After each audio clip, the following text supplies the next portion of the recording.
Hey everyone, Cody here, and I'm going to be talking with you about the DJI Care Refresh. This is a video that I wish I would have watched before crashing and losing this Neo. This is the replacement to the Neo that I crashed.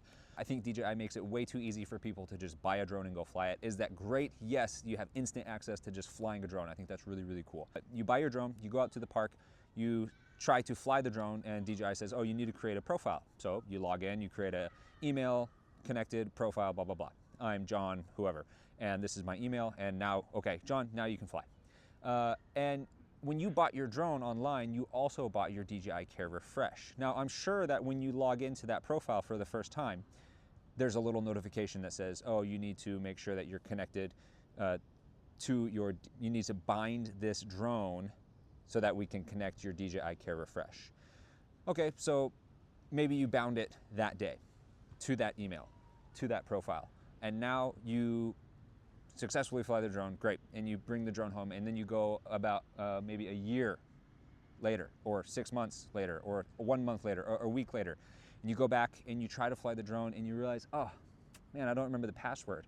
I don't remember even my email that I used. You create another profile. Now you've got 2 emails, right? And they still allow you to fly that drone on that new account. Well, if you crash that drone while you're connected to that new email account, that drone is now not qualified to be claimed for your DJI Care Refresh. Even though it's still you and you could prove that this is me, you might not be able to claim your DJI Care Refresh. So what happened with me is I just have 2 different emails, and I accidentally gave them a different email when I was purchasing my Care Refresh versus the profile that I made like years ago. And then when I went to buy my DJI Care Refresh for the Neo, I put it under another email account.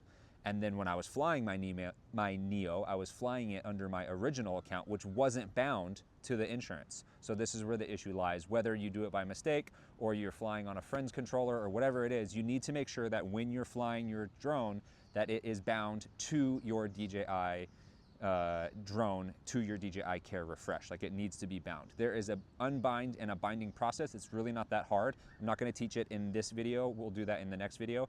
But you just need to understand that if you don't have your DJI Care Refresh bound to your drone when you're flying it, you might not be able to claim your DJI Care Refresh, and that is going to really suck. That's going to feel like a real big sting, and I think there's some people out there on the internet feeling that sting, and I was almost one of them. I think that I might have gotten some special treatment. I would like to think that DJI does not give people like me extra special treatment.